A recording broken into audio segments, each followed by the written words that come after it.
Hello everyone, welcome to Crystal IQ Knowledge. इस video में हम पढ़ेंगे क्लास 9 सिविक्स का चैप्टर 2 कॉन्स्टिट्यूशनल डिज़ाइन का पार्ट 3।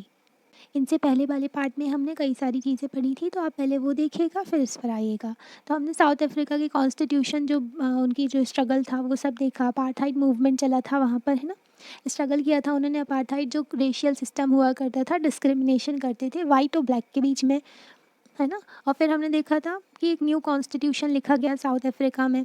फिर हमें कॉन्स्टिट्यूशन की ज़रूरत क्यों होती है, उसकी इम्पोर्टेंस देखी थी। ओके, फिर उसके बाद में making of the Indian constitution के बारे में हमने देखा था।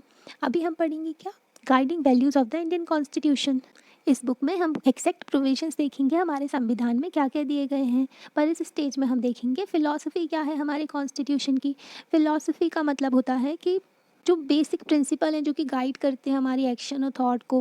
जैसे एक पर्सन का बिलीफ होता है, उसके अकॉर्डिंगली वो एक्ट करता है ना। तो जैसे एक अच्छा पर्सन होता है तो वो अच्छे काम करता है ना।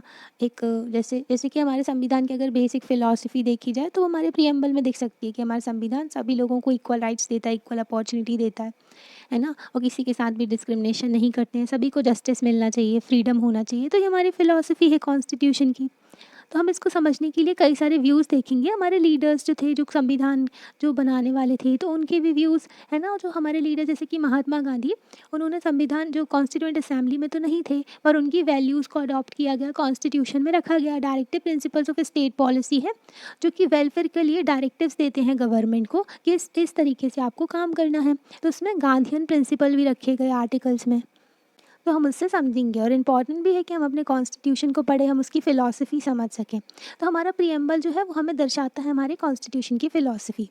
जो ड्रीम देखे थे और promise, some of you may have noticed a name missing from the sketches of the makers of the constitution, Mahatma Gandhi.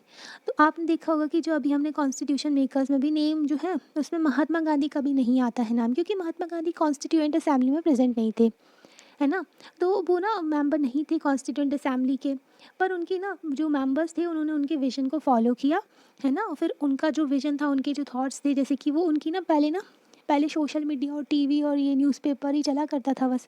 तो सोशल मीडिया वगैरह था नहीं, है ना। तो सब लोग जो अपने व्यूज़ थे तो वो लोग क्या करते थे, मैगज़ीन और अपना जो न्यूज़पेपर हो गया उसमें लिख लिख कर बताते थे। तो वैसे ही महात्मा गांधी का भी उस टाइम पर मैगज़ीन हुआ करती थी, यंग इंडिया 1931 में। तो उन्होंने बताया कि उनको कॉन्स्टिट्यूशन कैसा होना चाहिए, है ना, कि वो कॉन्स्टिट्यूशन से क्या चाहते हैं। तो उनके यहाँ पर व्यूज़ दिए गए हैं, वो हम पढ़ते हैं।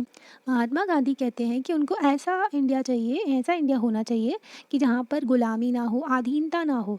मतलब कि गुलामी जो पहले ब्रिटिशर्स करवा रहे थे, है ना, इंडियन से स्लेव बना करके रखा था, मजदूरी करवाते थे, है ना, बॉन्डेड लेबर बना करके रखा था, अपने ऊपर अधीन करके रखा था, है ना। तो ऐसा ना हो, हमारा भारत जो फ्री हो, है ना, इनसे मुक्त हो गुलामी और अधीनता से।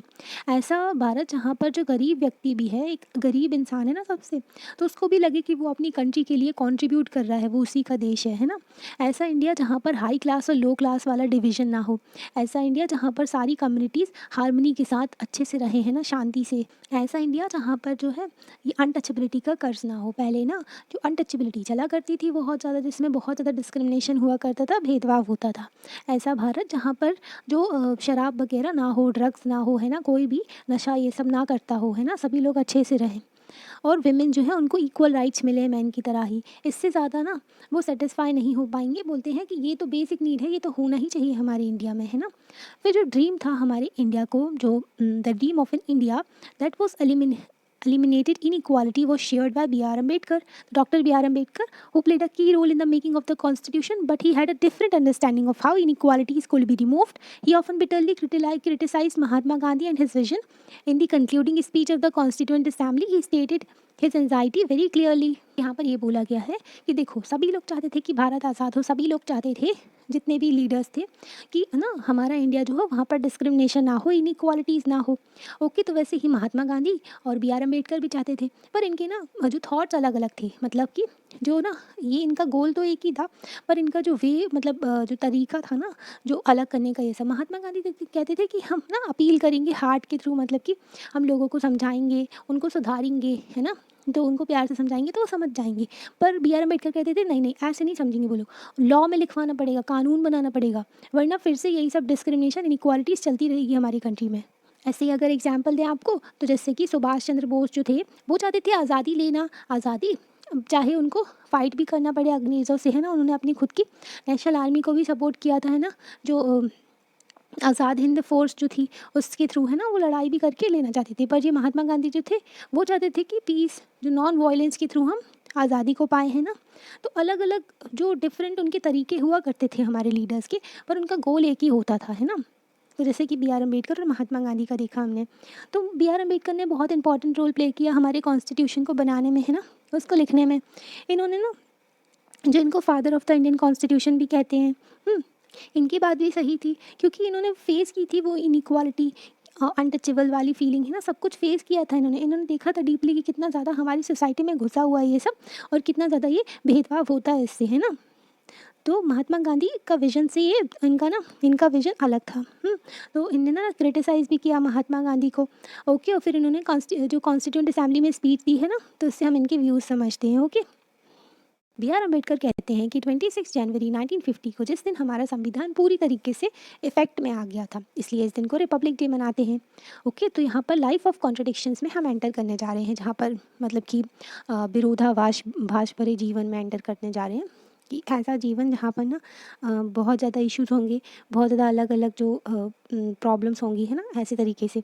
और इन पॉलिटिक्स, इस पॉलिटिक्स जो है, पॉलिटिक्स में इक्वालिटी होगी, पर सोशल और इकोनॉमिक लाइफ में इक्वालिटी नहीं होगी, इनइक्वालिटी होगी। यहाँ पर पॉलिटिक्स में इसलिए इक्वालिटी होगी क्योंकि संविधान ने सभी लोगों को इक्वल राइट दिया है वोट करने का, सभी लोगों को इक्वल अधिकार दिया है।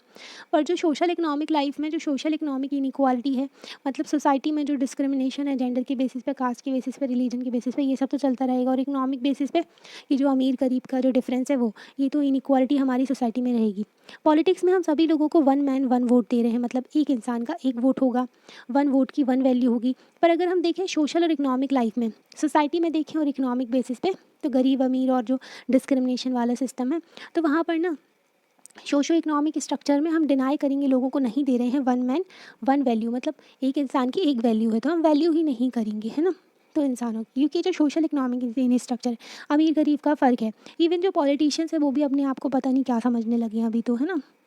एक अगर इंसान पॉलिटिशियन बन गया, तो एमपी एमएलए कुछ भी बन गया, या फिर विधायक, या फिर छोटा मोटा जो लोकल लेवल पे भी अगर जो रिप्रेजेंट करने लगा, तो उसकी पूरी फैमिली ही वैसे अकड़ में आ जाते हैं, और फिर वो लोग समझते ही नहीं हैं कि वो जनता के नौकर हैं, है ना, वो जनता के लिए काम कर रहे हैं। तो ऐसा सिस्टम देखने को मिलता है। तो इकोनॉमिक स्ट्रक्चर में भी भेदभाव होता है, जो अमीर गरीब, और सोसाइटी में हमने आपको बताया किस तरीके से डिस्क्रिमिनेशन होता है। तो कब तक हम ऐसी लाइफ जीते रहेंगे जहाँ पर इतना ज़्यादा विरोधाभास है ना, और ऐसी डिस्क्रिमिनेशन और इनइक्वालिटीज़ है। तो कब तक ऐसी जो हम इक्वालिटी को मना करते रहेंगे, इक्वालिटी नहीं मानेंगे सोशल और इकोनॉमिक लाइफ में। अगर ये ज़्यादा चलता रहा तो हम अपनी पॉलिटिकल डेमोक्रेसी को भी खतरे में डाल देंगे, है ना। क्योंकि अगर सोशल और इकोनॉमिक इक्वालिटी नहीं रहेगी ना, सोसाइटी के बेसिस पर डिस्क्रिमिनेशन, और सोसाइटी में जो डिस्क्रिमिनेशन हो रहा है बहुत ज़्यादा, और इकोनॉमी में भी इकोनॉमिक कंडीशन भी ख़राब है लोगों की, आधे लोग ज़्यादा से ज़्यादा गरीब हैं, और थोड़े से लोग बहुत ज़्यादा अमीर हैं जो कि बहुत सारा पैसे लेके बैठे हैं। तो ऐसी सोसाइटी में ना कॉन्ट्रडिक्शंस होते हैं बहुत ज़्यादा, फिर लड़ाई झगड़े भी हो सकते हैं, और इनस्टेबिलिटी भी आ जाती है। तो इकोनॉमिक इनस्टेबिलिटी जो होती है, उससे पॉलिटिकल इनस्टेबिलिटी भी हो जाती है। अगर आपकी इकोनॉमी ढंग से नहीं चल रही है तो पॉलिटी भी ढंग से नहीं चलेगी, पॉलिटी ढंग से नहीं चली है तो इकोनॉमी भी ढंग से नहीं चलेगी, है ना। तो ये ना मतलब रिलेटेड होती है एक दूसरे से। जैसे कि पाकिस्तान में आप देख लो, है ना।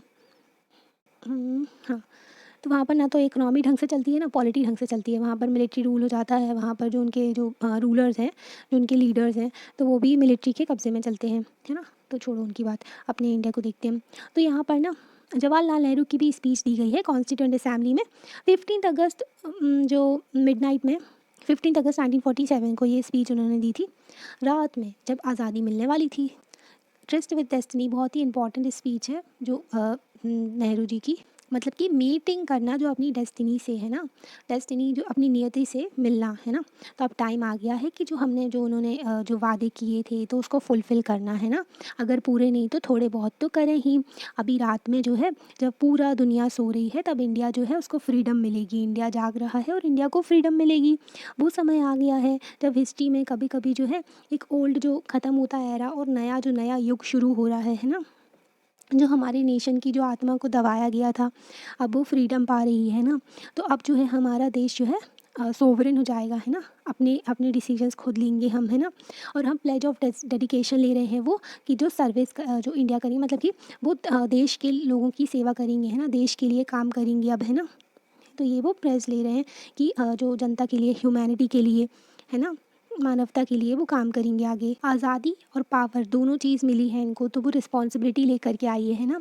पावर के साथ में रिस्पॉन्सिबिलिटी भी आती है। अगर इनके पास में पावर थी, ये प्राइम मिनिस्टर बने थे फर्स्ट कंट्री के, तो उस टाइम पर बहुत सारी प्रॉब्लम्स थी जिनको टैकल करना ज़रूरी था, है ना। हमारे देश को आगे लेकर चलना ज़रूरी था, क्योंकि अंग्रेज़ इतनी अच्छी कंडीशन में इंडिया को छोड़ के नहीं गए थे। ओके, तो बहुत ही बुरी कंडीशन थी उस टाइम पर, और पार्टीशन हुआ था, है ना। तो फ्रीडम जो रिस्पॉन्सिबिलिटी आई है, तो उसको ना सोवरेन बॉडी जो है रिप्रेजेंट कर रही है सोवरेन पीपल को, इंडिया के जो कॉन्स्टिट्यूएंट असेंबली है, तो उनके ऊपर रिस्पॉन्सिबिलिटी है। सोवरेन बॉडी मतलब कि अपनी खुद के डिसीजंस खुद ले सकते हैं, कोई बाहर वाला इंटरफेयर नहीं करता है। तो हमारे जो लोग हैं, है ना, तो उनके प्रति इनकी जिम्मेदारी है ना। जो फ्रीडम आई है तो उसके साथ में बहुत सारा दर्द भी आया है, और हमारा दिल जो है बहुत भारी है, और कई सारी जो बुरी यादें भी हैं, है ना, क्योंकि पार्टीशन हुआ था तो उसकी वजह से बहुत ज़्यादा लोगों की जान गई थी, है ना। कम्युनल वायलेंस हुआ था रिलीजन के बेसिस पे, है ना, जब भी इधर से उधर लोग माइग्रेट कर रहे थे पाकिस्तान और इंडिया में। तो ये जो है पेन अभी भी है और आगे भी रहेगा। पर हाँ, जो फ्यूचर है, तो अब नई उम्मीद लेकर के आए, तो नया फ्यूचर हमको आगे लेकर के चलना है। अब ये रेस्ट करने का नहीं है फ्यूचर, अब आगे लेकर के चलना है ना। अपनी प्लेज को फुलफ़िल करना है, इन्होंने जो वादे किए हैं लोगों से कि हमारे देश को आगे लेकर के चलेंगे, है ना, और लोगों को जो प्रॉब्लम्स है उनकी प्रॉब्लम्स का सोल्यूशन निकालेंगे। तो ये वादों को फुलफ़िल करना है उनको, इंडिया की सर्विस करना है। मतलब कि जो बहुत ज़्यादा मिलियंस ऑफ लोग जो प्रॉब्लम सफ़र कर रहे हैं, गरीबी, भुखमरी और इलिटरेसी है हमारे यहाँ, है ना, पढ़े लिखे भी नहीं हैं लोग, तो ये सारी प्रॉब्लम्स को भी सॉल्व करना है ना। और लोगों को भी जो उनको डेवलप करना है, मतलब कि उनको सारी सर्विसेज मिले ढंग से। ओके, तो जो पॉवर्टी है, जो अज्ञानता है, जो गरीबी है, और जो बीमारियां हैं, इनइक्वालिटी है, जो अपॉर्चुनिटी की, मतलब अपॉर्चुनिटी इक्वल नहीं मिलती है, सभी लोगों को भेदभाव होता है, तो इन सब चीज़ों को ख़त्म करना है ना। तो ये जो एम्बिशन है इनका, जो ना कि आगे तक ये चलता रहेगा कि हर एक इंसान के जो आंसू पोंछे जाएँ, उसको आगे लेकर के चला जाए, उसको सारी चीज़ें मिले ना, उसकी ज़िंदगी सुधर सके। तो ये इनका विज़न है, और आगे लोगों की सर्विस करना। जब तक लोग परेशान रहेंगे, जब तक लोगों की आंसू रहेंगे आँखों में, तब तक ये जो काम ख़त्म नहीं होगा, है ना। हमारे देश को आगे लेकर के चलना है। अभी हम फिलॉसफी ऑफ द कॉन्स्टिट्यूशन देखेंगे, उससे पहले ये लीडर्स के बारे में देख लें जो हमारे दिए गए हैं यहाँ पर। बलदेव सिंह जो है, इनका जन्म हरियाणा में हुआ था। ये एंटरप्रेन्योर थे और लीडर थे जो पैथेटिक अकाली पार्टी के पंजाब में। ये नॉमिनी भी थे कांग्रेस की कॉन्स्टिट्यूएंट असेंबली में। डिफेंस मिनिस्टर थे हमारे यूनियन कैबिनेट में। इसके बाद जो है ये दिए गए हैं कन्हैयालाल मानिकलाल मुंशी। तो इनका जन्म हुआ था गुजरात में। एडवोकेट थे, हिस्टोरियन थे, जो हिस्ट्री के बारे में लिखते थे, और लिंग्विस्ट भी थे। ओके, कांग्रेस लीडर थे एंड गार्डियन भी थे, मतलब गांधी जी की फिलॉसफी को फॉलो किया करते थे। फाउंडर हैं ये स्वतंत्र पार्टी के। ओके, फिर भीमराव अंबेडकर, इनके बारे में तो सभी जानते हैं, है ना, father of the Indian constitution. तो इनका जन्म हुआ था मध्य प्रदेश में, और ये जो चेयरमैन थे ड्राफ्टिंग कमेटी के। ओके, और सोशल रेवोल्यूशनरी थिंकर थे, और कास्ट सिस्टम के अगेंस्ट इन्होंने काम किया था, कास्ट बेस्ड जो इनइक्वालिटीज़ है उसके अगेंस्ट। टेम्पल एंट्री मूवमेंट भी चलाए थे, लोगों को मंदिर में भी एंटर करने नहीं देते थे, क्योंकि ना उनको अनटचेबिलिटी फेस करते थे वो लोग। तो इन्होंने टेम्पल एंट्री मूवमेंट चलाया था कि लोगों को टेम्पल में जाने दिया जाए, है ना। फिर लॉ मिनिस्टर भी थे ये फर्स्ट कैबिनेट के पोस्ट इंडिपेंडेंट इंडिया में। फाउंडर ऑफ रिपब्लिकन पार्टी थे। श्याम प्रसाद मुखर्जी तो थे, इनका जन्म जो हुआ था वेस्ट बंगाल में हुआ था। ये जो industry and supply Indian government जो मतलब थोड़े टाइम के लिए गवर्नमेंट बनाई गई थी, उसमें मिनिस्टर थे। फिर एजुकेशन एंड लॉयर भी थे, एजुकेशन को सपोर्ट करने वाली। एक्टिव थे हिंदू महासभा में, और फाउंडर हैं भारतीय जनसंघ के। ओके, फिर उसके बाद में जवाहरलाल नेहरू जो हैं उत्तर प्रदेश में इनका जन्म हुआ था। ये प्राइम मिनिस्टर थे इंडियन गवर्नमेंट के, है ना, लॉयर भी थे और कांग्रेस लीडर भी थे। एडवोकेट थे, सोशलिज्म को फॉलो करते थे, है ना, मतलब कि सोसाइटी के थ्रू वेलफेयर करना लोगों का। कैपिटलिज्म में कंपनी डोमिनेट करती है ना, ये कंपनीज वहाँ पर चलती हैं, सारा जो होता है प्राइवेट के हाथ में सारा सिस्टम होता है। First prime minister of India थे। सरोजनी नायडू इनका, तो सरोजनी नायडू जी का जन्म हुआ था आंध्र प्रदेश में। ये जो है पोएट थी, राइटर थी, पॉलिटिकल एक्टिविस्ट थी। इनको जो है नाइटिंगेल ऑफ इंडिया भी कहा जाता है। ओके, और इनके बर्थडे पर नेशनल वुमेंस डे मनाया जाता है। तो आपको बताना है कि इनका जो बर्थडे कब मनाया जाता है। ओके, अमंग द, और उसकी थीम भी बतानी है। नेशनल वुमेंस डे मनाया जाता है इनके बर्थडे पे। ओके, और इंटरनेशनल वुमेंस डे कब मनाया जाता है। Among the foremost women leader थी कांग्रेस में, और गवर्नर भी रही है उत्तर प्रदेश की। इनकी पोएम की वजह से ही इनको नाइटिंगेल ऑफ इंडिया या फिर स्वर कोकिला भी कहा जाता है। सोमनाथ लहरी जो थे वेस्ट बंगाल में इनका जन्म हुआ। ये भी राइटर थे, एडिटर थे और लीडर थे कम्युनिस्ट पार्टी ऑफ इंडिया के। मेंबर रहे बंगाल लेजिस्लेटिव असेंबली के। अब देखेंगे हम फिलॉसफी ऑफ द कॉन्स्टिट्यूशन। तो जो वैल्यूज़ जिन्होंने इंस्पायर किया था हमारे फ्रीडम स्ट्रगल को, वही वैल्यू जो है हमारे इंडियन डेमोक्रेसी की फाउंडेशन बनी, नींव बनी, ठीक है।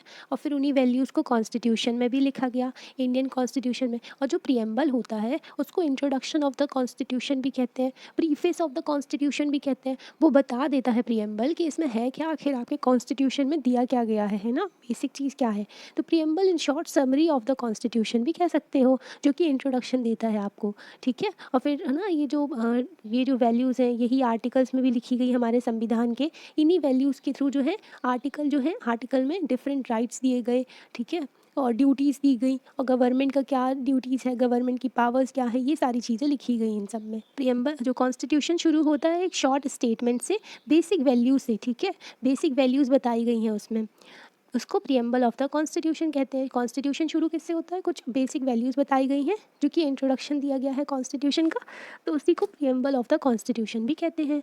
जो इंस्पिरेशन लिया है अमेरिकन कॉन्स्टिट्यूशन से, अमेरिकन जो मॉडल है, क्योंकि अमेरिका में लाया गया सबसे पहले जो प्रियम्बल, तो अमेरिका के मॉडल से बाकी सारी कंट्री ने भी अपने यहाँ कॉन्स्टिट्यूशन के पहले प्रियम्बल रखा, ठीक है। कॉन्स्टिट्यूशन बिता प्रियम्बल है ना, तो कई कंट्रीज़ में कॉन्स्टिट्यूशन के साथ में प्रियम्बल भी है। तो ये प्रैक्टिस जो है अमेरिका से शुरू हुई है ना, तो अमेरिका के मॉडल को देखते हुए ये जो है प्रियम्बल दिया गया है यूनाइटेड स्टेट्स का, मतलब कि यूएसए का, है ना, अमेरिका का। तो इसमें बताया गया है, इन शॉर्ट बताया गया है इसमें कि इनका परफेक्ट यूनियन है, बनाना है परफेक्ट यूनियन, इस्टेब्लिश करना है, इनको जस्टिस लेकर के आना है, और इनके देश में शांति रहे ये सब, और डिफेंस रहे, प्रमोट कर रहे हैं, जनरल वेलफेयर होना चाहिए, ठीक है। और ब्लेसिंग्स ले रहे हैं, जो लिबर्टी है इनके यहाँ उसकी, लिबर्टी मतलब कि आज़ादी, फ्रीडम, ओके, और प्रॉस्पेरिटी आए, है ना, इनका देश आगे बढ़े, इन सब चीज़ों के बारे में बताया गया है। और ये जो है इस्टेब्लिश करेगा कॉन्स्टिट्यूशन ऑफ जो यूएसए है। यहाँ पर बताया गया साउथ अफ्रीका के प्रियम्बल के बारे में। तो ये कह रहे हैं जो साउथ अफ्रीका जो पीपल है साउथ अफ्रीका के, वो रिकॉग्नाइज़ कर रहे हैं इनजस्टिस जो भी उनके साथ में पास्ट में जो भी गलत हुआ है उसको भी रिकॉग्नाइज़ कर रहे हैं, और ऑनर भी कर रहे हैं किस चीज़ को, जस्टिस एंड फ्रीडम को, उनके जो उनकी ज़मीन में जो जस्टिस और फ्रीडम आया उसको रिस्पेक्ट भी कर रहे हैं, मतलब जिन लोगों ने सफ़र किया है उनको ऑनर भी कर रहे हैं, ओके। रिस्पेक्ट कर रहे हैं उनकी जिन्होंने जिन्होंने वर्क किया और बिल्ड किया है, उनकी डेवलप किया है उनकी कंट्री को, है ना, उनकी भी रिस्पेक्ट कर रहे हैं ये। और ऐसा बिलीव करते हैं साउथ अफ्रीका जो है सभी लोगों का है, जो वहाँ पर रहते हैं उनका, यूनाइटेड है वो लोग डाइवर्सिटी के साथ में। तो ये इनके प्रियम्बल में लिखा गया है। और लिखा गया है कि ये कहते हैं कि ये जो इनके फ्रीली इलेक्टेड रिप्रेजेंटेटिव्स हैं और इनका जो कॉन्स्टिट्यूशन है वो supreme law of the land है, supreme law of the republic है, ठीक है। रिपब्लिक मतलब कि जो लोगों के द्वारा चुने गया है ना रिप्रेजेंटेटिव, उनके बारे में बात करें तो supreme law of the land है इनका भी ये कॉन्स्टिट्यूशन। और ये ना डिवीज़न वगैरह से डील करेंगे जो पास्ट में हुआ है, एंड इस्टेब्लिश करेंगे ऐसी सोसाइटी डेमोक्रेटिक वैल्यूज़ के साथ में, सोशल जस्टिस के साथ में, फंडामेंटल ह्यूमन राइट के साथ में।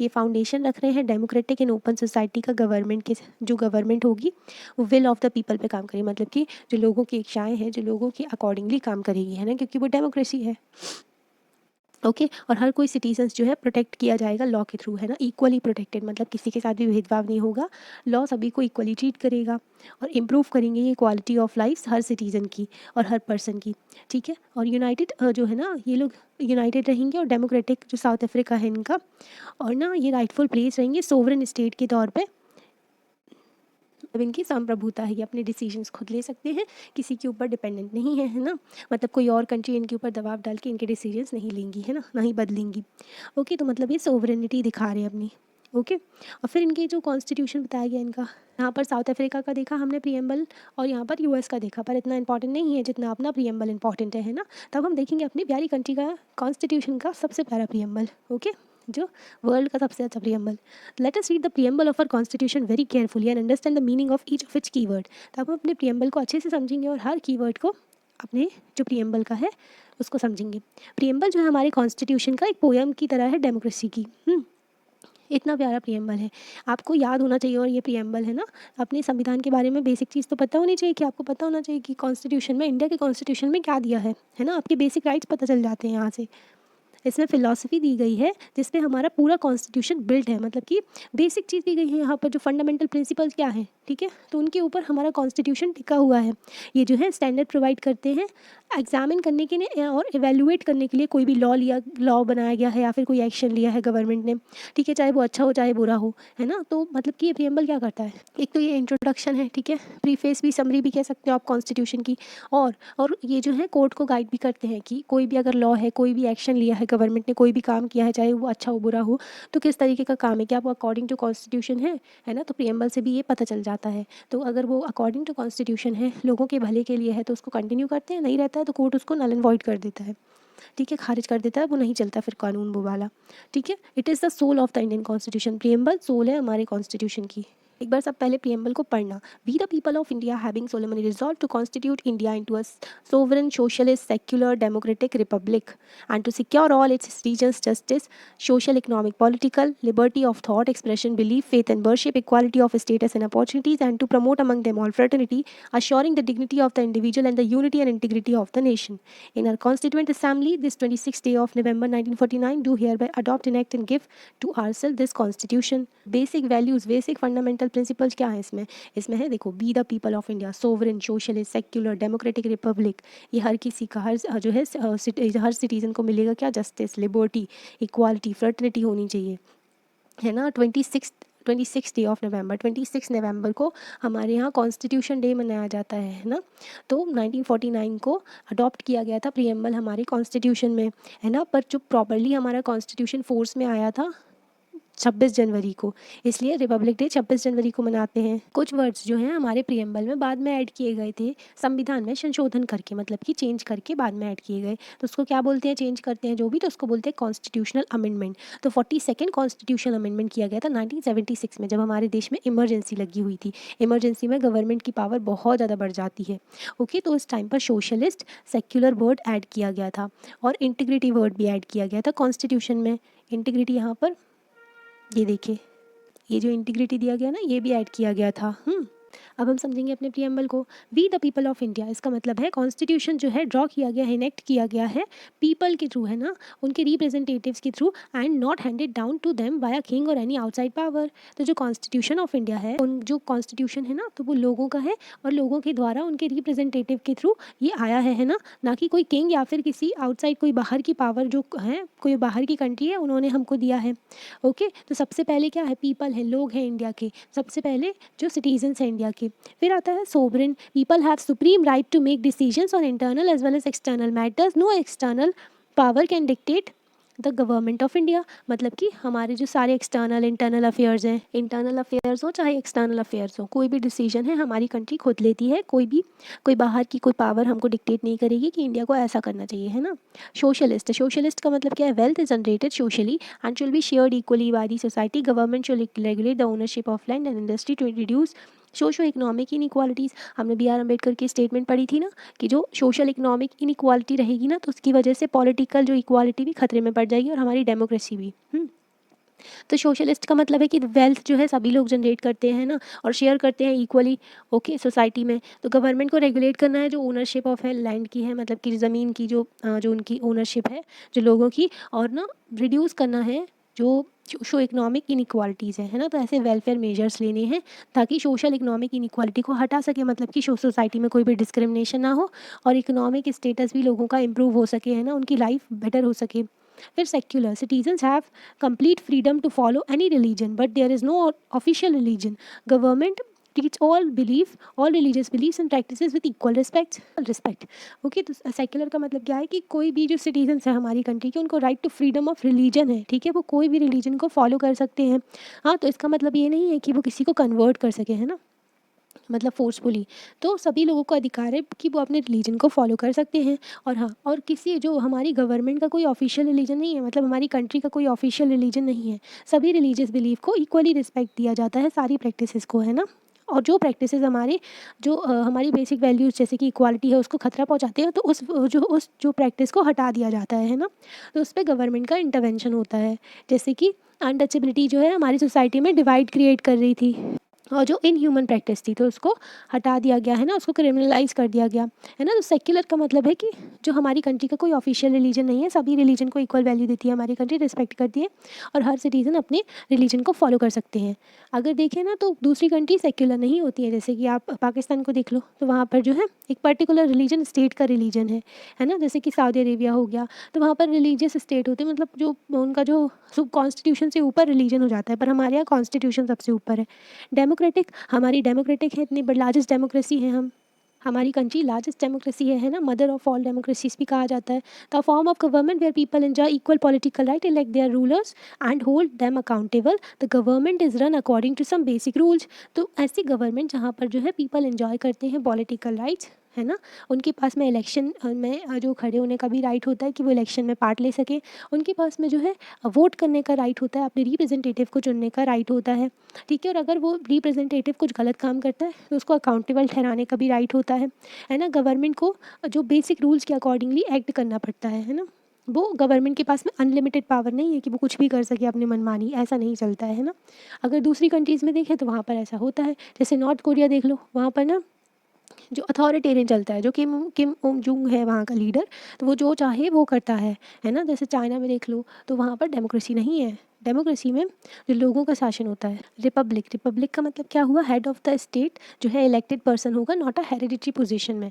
तो रिपब्लिक का मतलब होगा कि हमारे जो हेड ऑफ द स्टेट हैं, जो प्रेसिडेंट हैं, वो इलेक्टेड है, ना कि जो कोई हेरिडिटरी पोजीशन है ना, जो प्रेसिडेंट है हमारे यहाँ के। जैसे कि अगर एग्जाम्पल देखें आप तो यूके में ना उनके मोनार्क हुआ करते हैं, राजा होते हैं, तो उनका हेरिडिटरी चलता है, मतलब राजा का बेटा राजा बनता है, तो वो जो राजा है वो अकॉर्डिंग टू उनके जो कानून वगैरह सब चलते हैं उस हिसाब से एक्ट करता है। पर हाँ, उनके यहाँ जो हेड ऑफ द स्टेट है वो राजा को माना जाता है, रानी, है ना।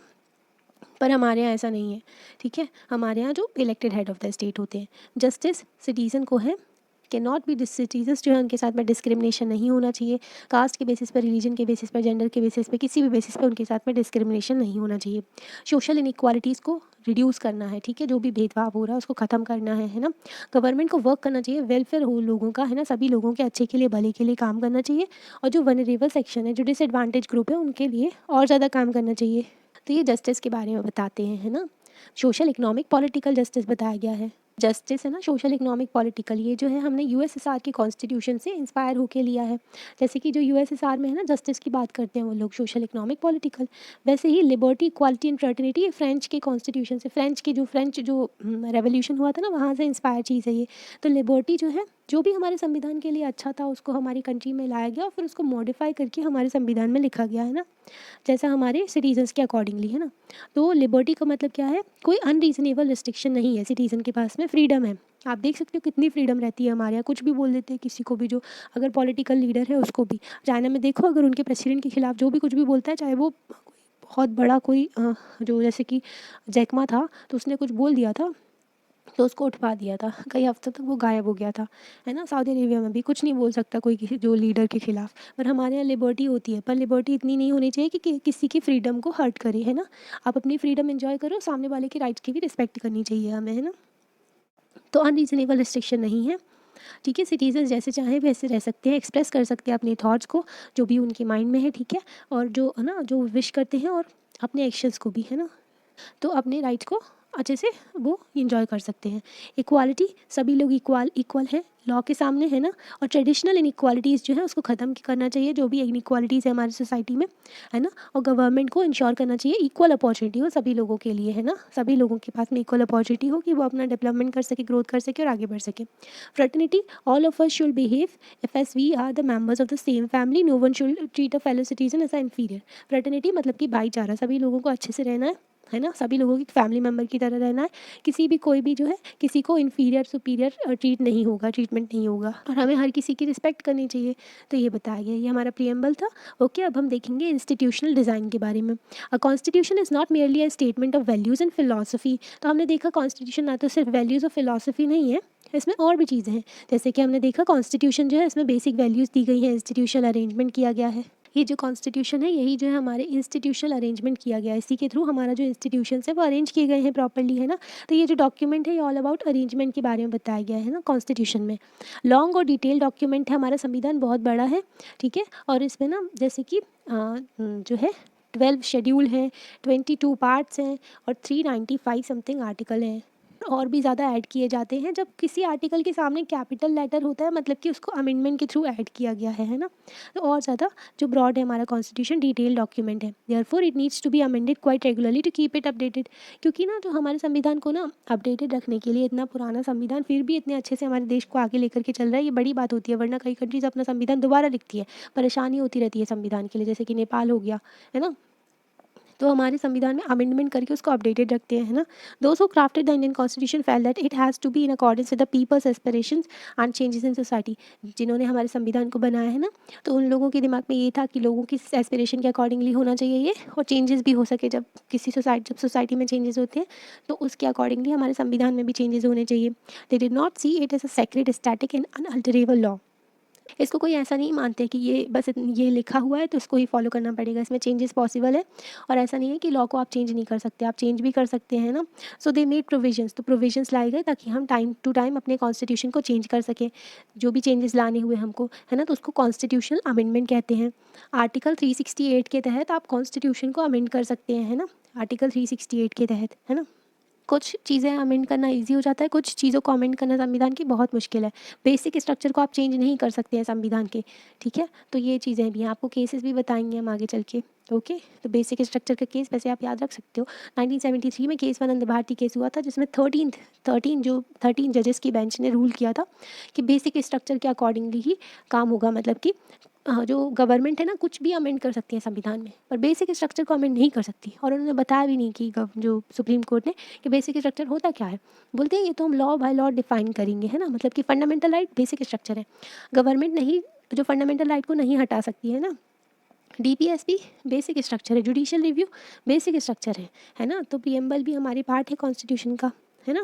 और जो बेसिक स्ट्रक्चर के अंदर आता है, जो वैल्यूज़ वगैरह उसमें दी गई हैं, तो आप उसकी बेसिक चीज़ों को चेंज नहीं कर सकते, है ना। तो ऐसा बताया जाता है जी। कॉन्स्टिट्यूशनल जो कॉन्स्टिट्यूशन ने डिस्क्राइब किया है, जो इंस्टीट्यूशनल अरेंजमेंट है उसको लीगल लैंग्वेज में, जैसे कि अगर हम कॉन्स्टिट्यूशन पहली बार पढ़ेंगे तो हमको डिफ़िकल्ट होगा थोड़ा समझने में, है ना।